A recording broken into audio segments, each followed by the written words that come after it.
Hello class, welcome back.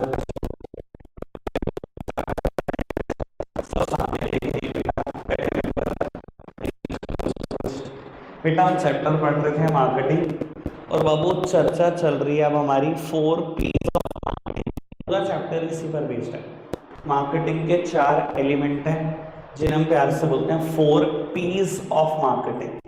बेटा 4 P's बोलने की वजह यह है कि ये चारों एलिमेंट P से स्टार्ट होते हैं। माइनस प्रोडक्ट, प्राइस, प्लेस और फिजिकल डिस्ट्रीब्यूशन और प्रमोशन। ठीक है जी बाबू।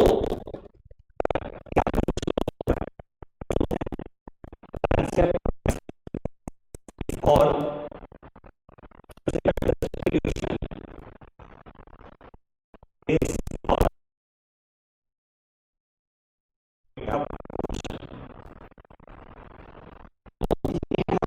ये 4 एलिमेंट या बेटा कह लो 4 P's ऑफ मार्केटिंग। कोई दिक्कत कोई परेशानी तो नहीं?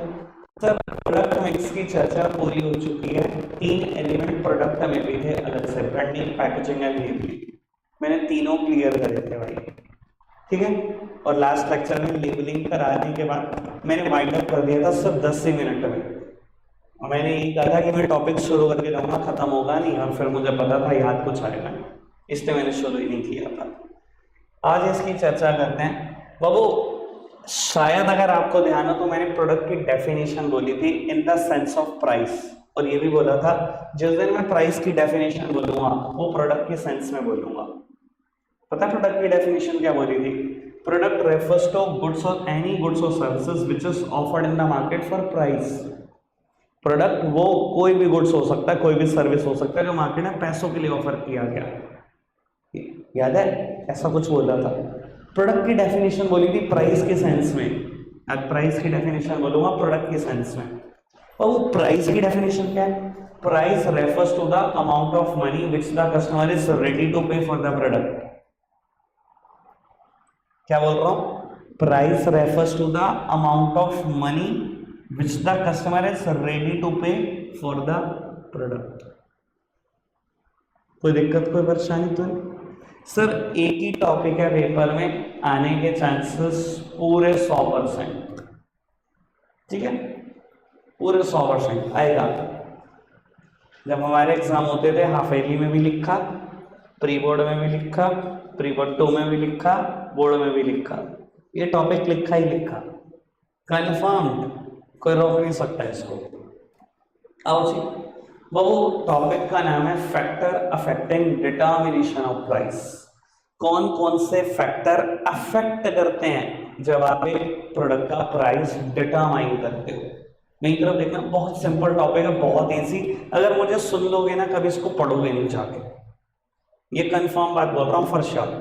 मान लो बेटा आपने एक प्रोडक्ट बनाया, कुछ भी समझ लो, लेट्स सपोज की बॉटल, ठीक है, ये वाटर बॉटल बनाई आपने। आज आप इसका प्राइस फिक्स करने जा रहे हो, क्या क्या बातें हैं जो सोचोगे?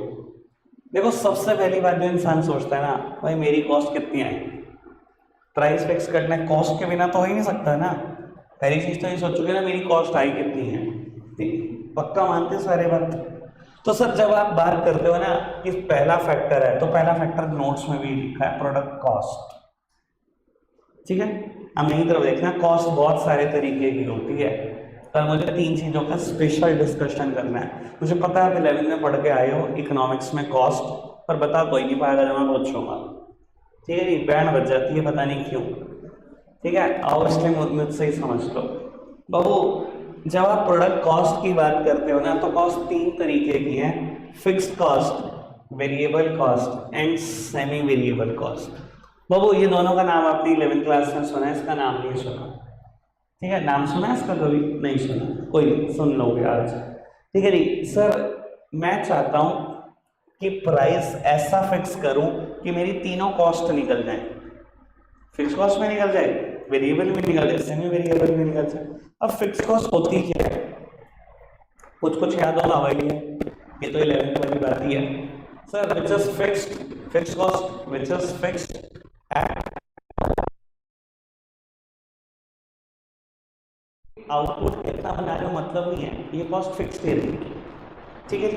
फॉर एग्जाम्पल बहुत सारे हो सकते हैं, जो भी आप सोचना चाहो मैं एक दो एग्जाम्पल दे देता हूँ सर। जैसे कि वॉचमैन की सैलरी, मेरा ये फैक्ट्री प्रेमाइसेस है मान लो, और बाहर एक वॉचमैन खड़ा है, ठीक है सर। मैं अंदर 100 यूनिट बनाऊं तो भी सैलरी उतनी, मैं 1000 बनाऊं तो भी उतनी, मैं 10,000 बनाऊं तो भी उतनी। अगर मैं फैक्ट्री बंद भी रख रहा हूं तो उसको बोलता हूं कि मेरी फैक्ट्री की टेक केयर करनी है, कोई चोरी चकारी ना हो जाए, तो भी उतनी। 0 पे भी उतनी, 100 पे भी, 1000, 10,000, 5,000, लाख, 10,000, जितनी उसको नहीं पता फैक्ट्री के अंदर कितनी यूनिट, उसकी सैलरी बिल्कुल which is fixed irrespective of the level of output। Output कितना बन रहा है मतलब नहीं, कुछ कुछ याद आ गया होगा, ठीक है जी। सर इलेक्ट्रिसिटी का मिनिमम बिल, वो भी एक फिक्स कॉस्ट का ही एग्जांपल होता है, मिनिमम बिल की बात कर रहा हूँ। कोई दिक्कत तो नहीं, 0 यूनिट बनाओ मिनिमम तो उतना ही आना है, 1000 बनाओ मिनिमम तो उतना ही आना है, 10,000 बनाओ मिनिमम तो उतना ही आएगा, ठीक है। अच्छा जी आगे बढ़ाते हैं। वेरिएबल कॉस्ट आपसे सुनना चाहता हूँ,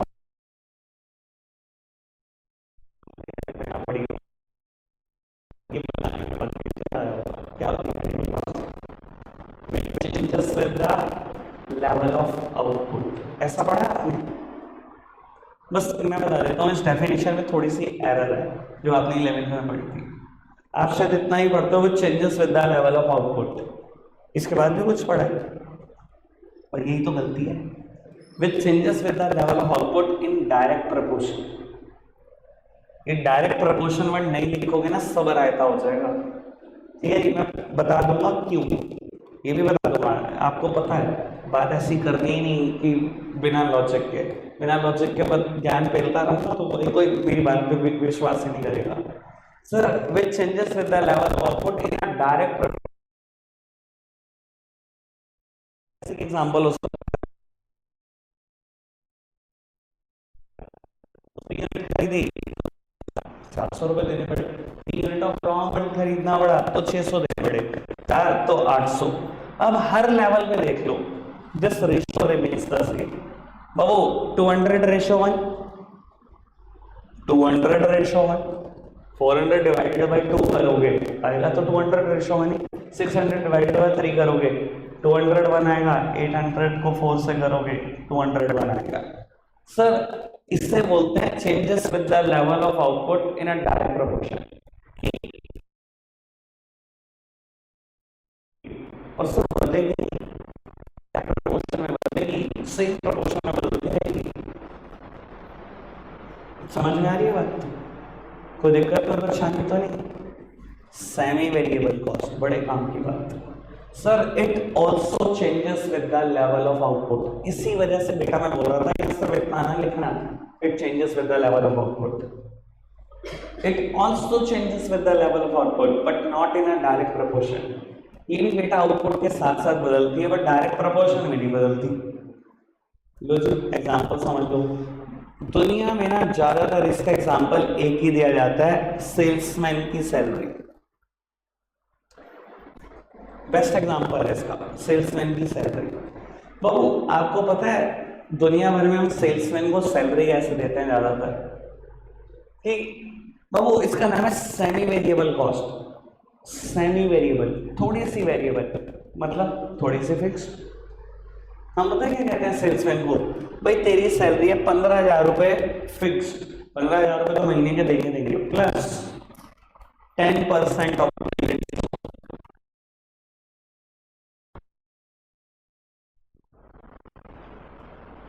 ज्यादातर दुकान पे आप देखते हो ना, जो गारमेंट्स की दुकान पे लड़के काम कर रहे होते हैं या वुमेन्स वियर की दुकान पर लड़के काम कर रहे होते हैं। कोई वुमेन्स वियर है जो लहंगे और ड्रेसेस बेच रहा है गर्ल्स की, भाई पागलों की तरह जोर लगा रहे होते हैं आपको प्रोडक्ट सेलेक्ट करने में। वो इसलिए लगा रहे होते हैं क्योंकि उनके मालिक ने बोला होता है कि 15,000 तो तेरे फिक्स है, जितना सामान बेचेगा उसका 10% और लीजिए। अब मान लो उसने कोई यूनिट नहीं बेची, 0 यूनिट बेची, कितना मिलेगा? 15 तो मिलेगा, वो तो फिक्स है। और एक यूनिट बेची जो 10,000 रुपये की है, 15,000 प्लस 10,000 का 10%, मतलब 1,000। अब कितनी सैलरी हो गई? और 2 बेची, 10,000 की है मान लो सारी यूनिट, 17 हो गई। 3 बेची तो 18 हो गई। Sir it changes with the level of output, output बदलने के साथ साथ ये बदल नहीं रहा क्या? तो अगर यही डेफिनेशन यहाँ चिपका दोगे वेरिएबल कॉस्ट में, तो आप यही कह रहे थे changes with the level of output. यार टीचर को तो लगे नहीं यार, बस समझा तो दे भाई क्या कहना चाह रहा है,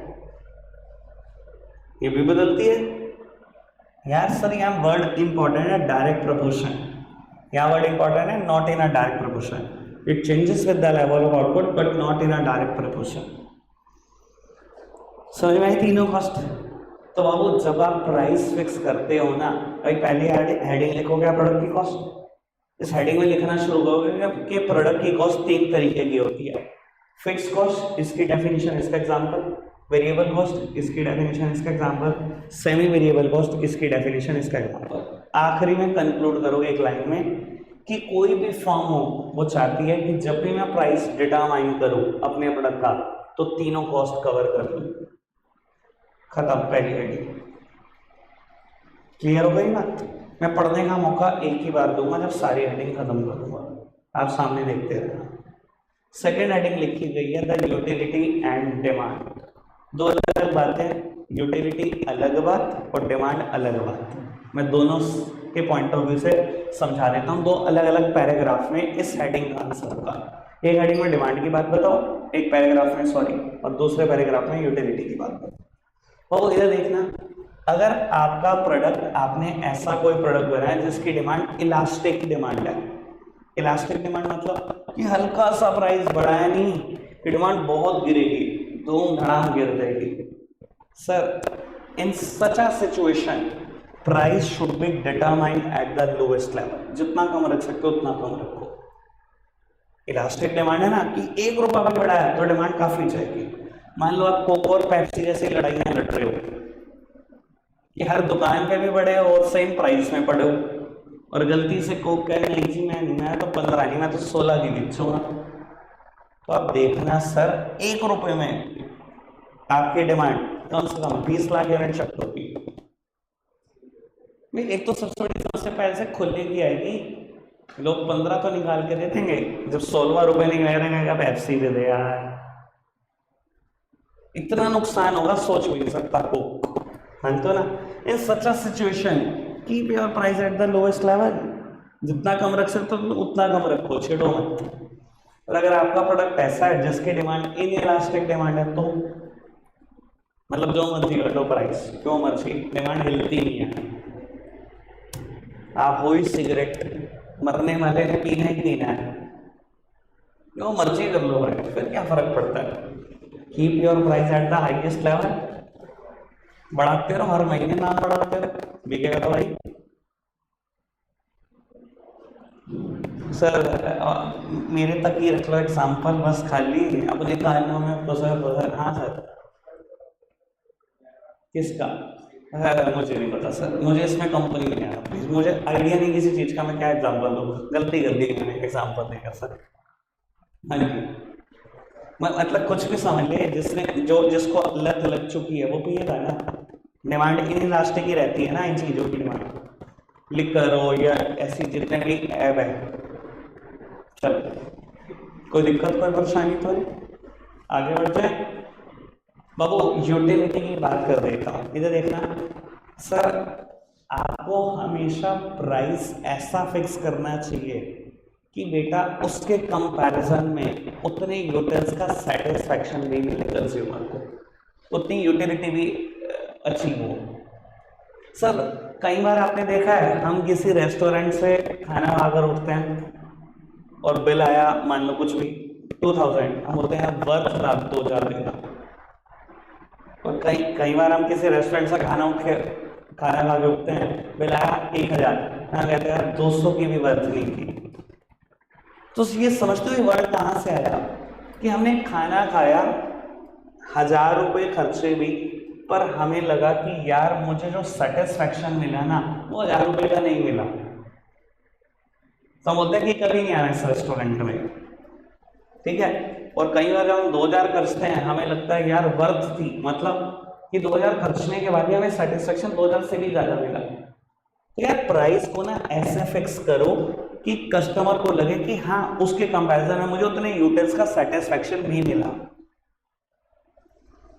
समझ में आती है बात? कोई दिक्कत कोई परेशानी तो नहीं। तीसरी हेडिंग लिखना क्या लिखा है, extent of competition in the market. तो अगर आपका प्रोडक्ट ऐसा है जिसका मार्केट में कट थ्रोट कंपटीशन है, कट थ्रोट जानलेवा कंपटीशन है, sir then keep your price at the low level. ठीक है जी, मैं एक दो इंडस्ट्री बता देता हूँ जो बहुत खतरनाक है। टूथपेस्ट इंडस्ट्री, बहुत बहुत कंपटीशन, पागलों की तरह। यार देखो, जब हम बचपन में थे ना 3 ब्रांड बड़े फेमस थे, कोलगेट, पेप्सोडेंट एंड क्लोजअप। ये तो पहले ही जानलेवा लड़ रहे थे कंपटीशन। अब देखो बाबा जी, हाँ दंत कांति, बाबा जी तो बहुत तगड़ी मार्केट में एंट्री करी उन्होंने, ठीक है जी। बाकी वो भी अपना डाबर रेड टूथपेस्ट, वो बहुत तगड़ा प्लेयर आ गया, ठीक है जी। और भी हैं, सेंसोडाइन जैसे भी आ गए हैं कुछ प्लेयर, ठीक है जी। तो आप सर समझो ना, मार्केट इतनी कमरसम पहले से है और आप एक और टूथपेस्ट ले आए, क्या होगा आपका? सर बेच तभी पाओगे प्रोडक्ट जब प्राइस को लो रखोगे। आओ इनके बराबर बेचूंगा, ये 42 रुपए की 100 ग्राम की ट्यूब देते हैं, मैं भी 42 में 100 ग्राम दूंगा। सर बिकती नहीं आपकी, जो कर लो, कुछ कर लो, बिकने ही नहीं, बेच के दिखा दो। बड़ी सीधी सी बात है, ठीक है ना। जब इतना कट थ्रोट कंपटीशन है ना, keep your price at the low level, कम से कम रखो तभी बिक सकता है। दंत कांति ने भी यही किया था, इनिशियली प्राइस काफी लो थे, तो मार्केट बन गई, लूटना शुरू, सब यही करते हैं। क्लियर है बात? और बाबू उल्टा वाइसा वर्सा, इकोनॉमिक्स का इतना प्यारा वर्ड। सर अगर मोनोपोली हो, अगर आपको ऐसा प्रोडक्ट लिया इंडिया में आएगी, मोनोपोली है आपकी, तो फिर क्या टेंशन है? Keep your price at high level, फिर तो कमा लुटो। अभी तक कोई दिक्कत कोई परेशानी? समझ आ रही है बात? पक्का से 3 हेडिंग, सिंपल है ना टॉपिक बहुत। आगे बढ़ाते हैं बाबू। 4th हेडिंग है गवर्नमेंट एंड लीगल रेगुलेशन। ये बड़े काम का पॉइंट है बाबू। कई बार ना गवर्नमेंट आपकी वर्किंग में ना इंटरवेंशन कर देती है और डिक्लेयर कर देती है प्रोडक्ट को एज एसेंशियल प्रोडक्ट। अगर सर ऐसा पंगा हो गया ना आपके साथ, तो ना आपके प्राइस फिक्स करने का ना मुद्दा उठता नहीं है। समझाने के लिए मैं एग्जांपल दे देता हूँ।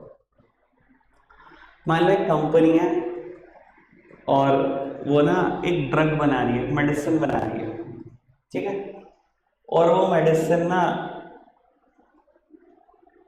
हार्ट पेशेंट के लिए ना बड़ी यूजफुल है, ठीक है।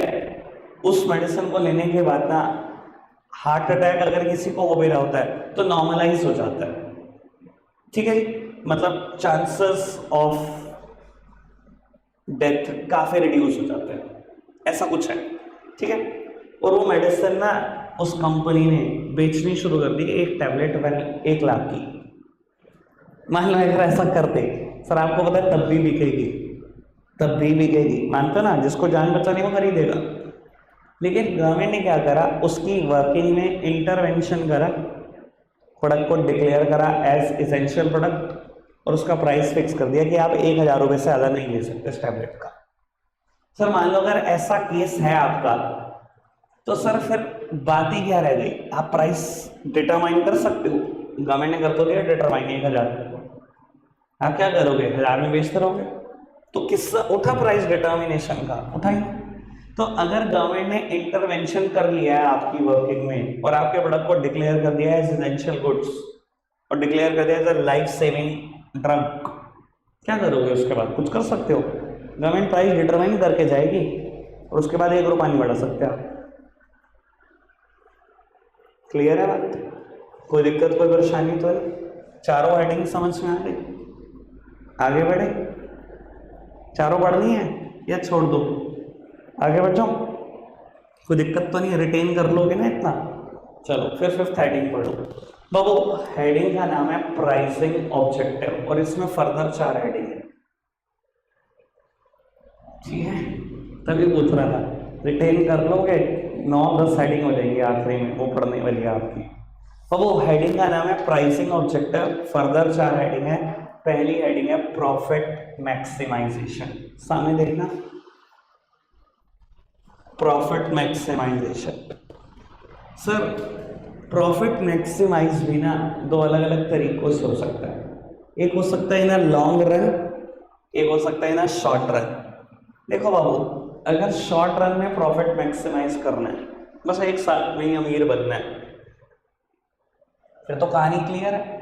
अगर 1 ही साल में अमीर बनना है, प्राइस कम रखो, ज़्यादा रखो, तभी अमीर बन सकते हो, तभी प्रॉफिट मैक्सिमाइज कर सकते हो शॉर्ट रन में।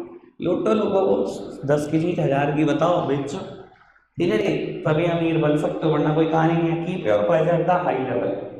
और बाबू अगर लॉन्ग रन में अमीर बनना है, आपको लगता है नहीं भाई अभी तो जिंदगी 25 साल की हुई है और है 25, 30, 35 साल, ठीक है जी, और आराम से अमीर बन लेंगे, कुछ नहीं होता, दुनिया को लूटना नहीं है। सर अगर लॉन्ग रन में ही प्रॉफिट मैक्सिमाइज करना है तो keep your price at low level. Sir reasonable सा मार्जिन लेते रहो, ठीक है ना, लोग सेटिस्फाइड रहेंगे, बार बार आपके पास आएंगे, बार बार कमाई का मौका देंगे आपको। देखो 10 की चीज 1000 में बेच देना, ऐसा कस्टमर एक बार आएगा, वो एक ही बार लूट सकता है, उसको दूसरा आदमी बता देगा कुछ दिन के बाद, यार ये चीज तो कहीं और 20 की मिलती तो 1000 की, यार बस एक ही बार मौका मिलेगा लूटने का, दोबारा आपकी दुकान पे नहीं चढ़ेगा ऐसा आदमी, ठीक है ना। और रीजनेबल मार्जिन लेते रहोगे, 10 की चीज 15 में बेचते रहोगे, बार बार मौका मिलेगा कमाई करने का। तो लॉन्ग रन में अमीर बनना है या शॉर्ट रन में, आपके ऊपर है। शॉर्ट रन में बनना है, प्राइस बढ़ाकर चार्ज करो, और भाई लॉन्ग रन में बनना है, keep your price at low level. समझ में आ रही है? बहुत जनरल बात बोल रहा हूँ। कहा था मार्केटिंग चैप्टर जितना आसान कोई चैप्टर नहीं है, कहा था ना, बस लेंदी है, लेंथ इसकी परेशान करती है बच्चे को, वरना समझाने में है कि इसके अंदर। ये बताओ, मुझे खुद नहीं लिख सकते पेपर में, क्या रटोगे इसको, हेडिंग बतानी चाहिए, हर बच्चा खुद लिख सकता है इसको। बढ़ाए मत को आगे, सेकेंड हेडिंग पढ़ना क्या, obtaining market share leadership. Obtaining market share leadership, सामने देखना। सर मार्केट शेयर मुझे लगता है वर्ड सबको क्लियर होगा, मैंने तो मतलब 11th क्लास में किया हुआ है, फिर भी एक बार बता देता हूँ। सर मार्केट शेयर का मतलब क्या होता है, याद आया होगा शायद। सर आज की तारीख में जियो का मार्केट शेयर 75% है, और बाकी सारी टेलीकम्युनिकेशन कंपनियां एक तरफ, वो भी मिलाकर 25%। सर समझते हो मार्केट शेयर का मतलब क्या होता है? अगर आज 100 कस्टमर निकल जाए ना, ऐसे तो 75 से भी काफ़ी ज़्यादा होगा, मुझे लगता है जियो 85 ही ना। अगर 100 कस्टमर निकल जाए ना आज घर से सिम कार्ड लेने, तो 75 लोग जियो का ले आएंगे, और 25 लोग ही होंगे जो वी का और एयरटेल लेकर आएंगे। ऐसे ही है ना, इससे बोलते हैं मार्केट शेयर। अच्छा किसी टाइम पर जियो क्या था, जीरो मार्केट शेयर। मैं बहुत पुरानी बात नहीं कर रहा हूँ, 2016 के आसपास जीरो। कौन राजा था?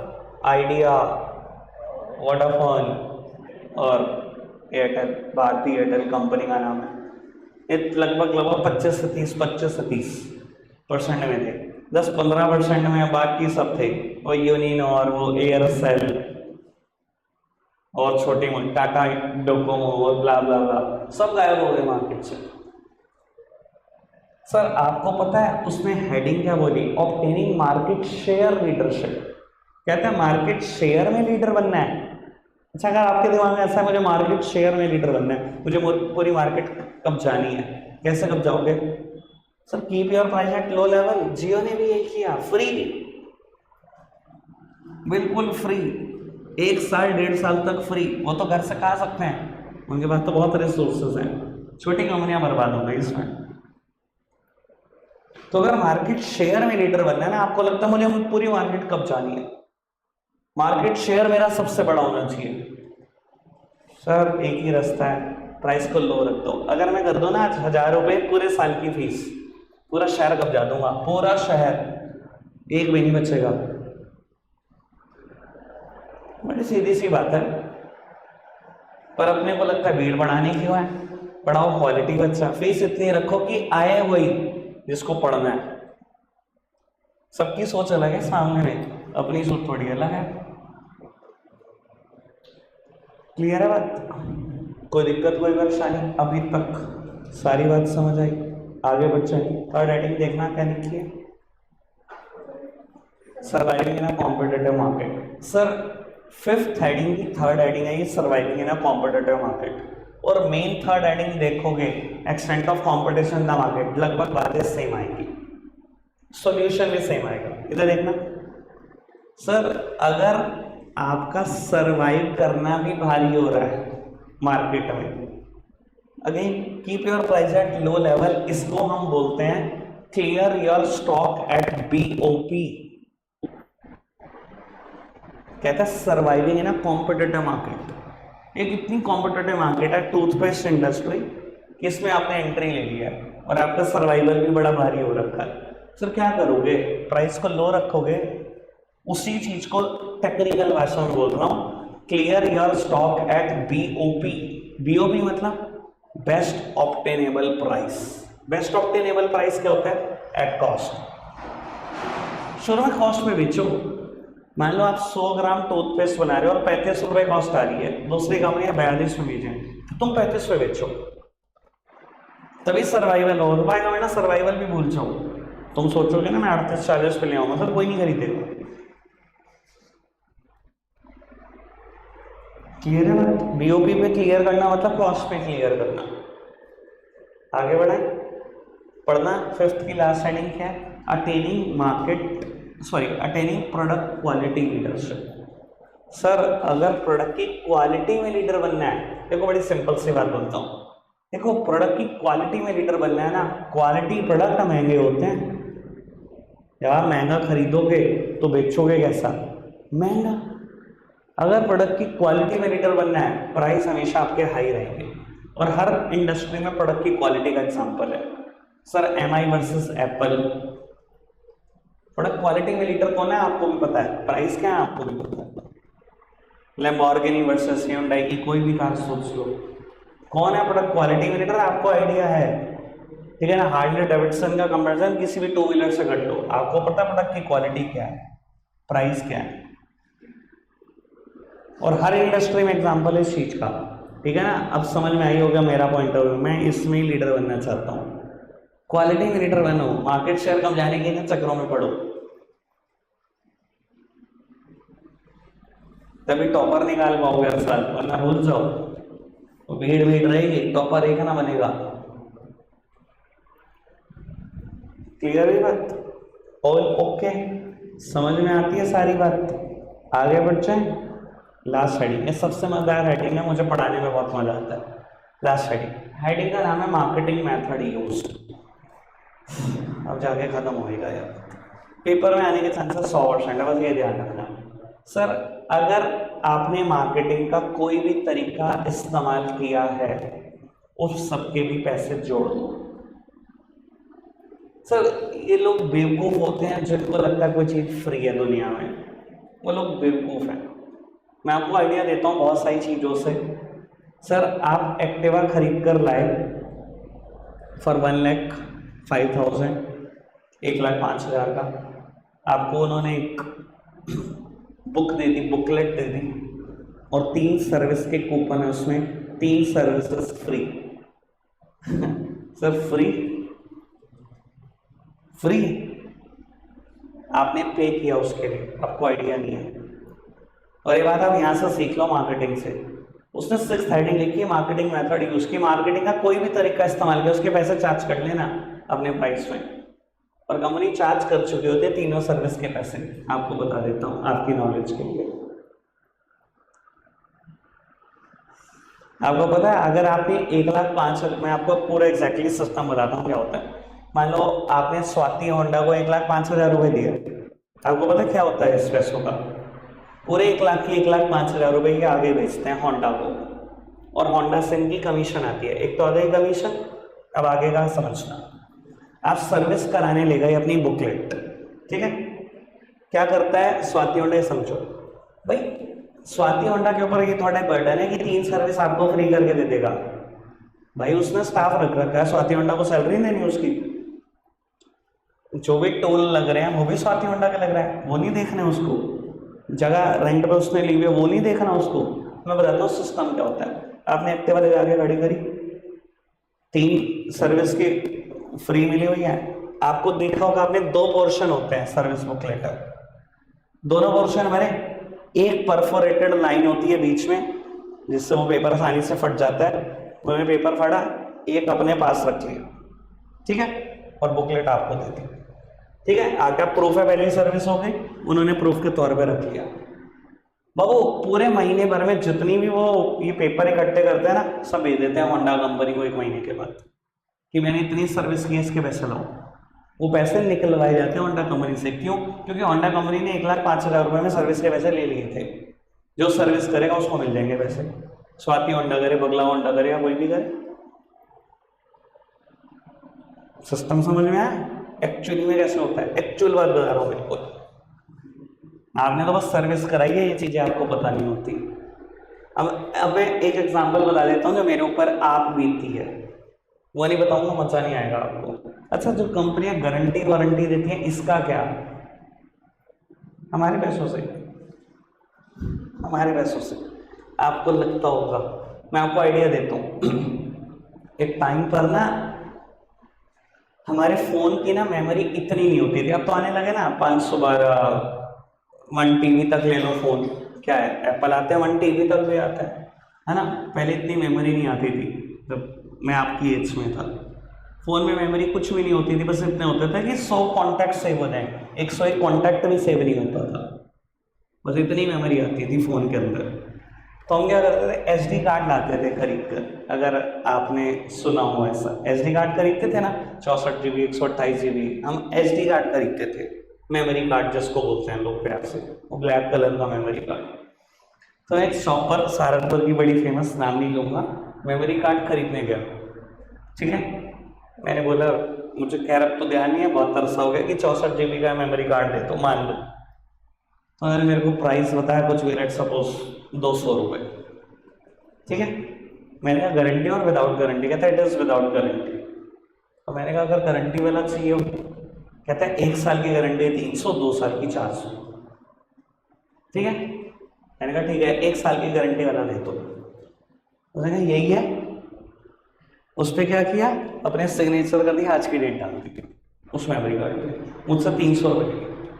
Same memory card without guarantee 200, same memory card with guarantee 1 year 300, मैंने पे किया। अब समझदार को इशारा काफी, जिसको समझना था वो समझ चुका, भाई गारंटी वारंटी के पैसे हम ही देते हैं, कोई और नहीं देता। अब उसने क्या किया, 100 रुपये फालतू दे दिए।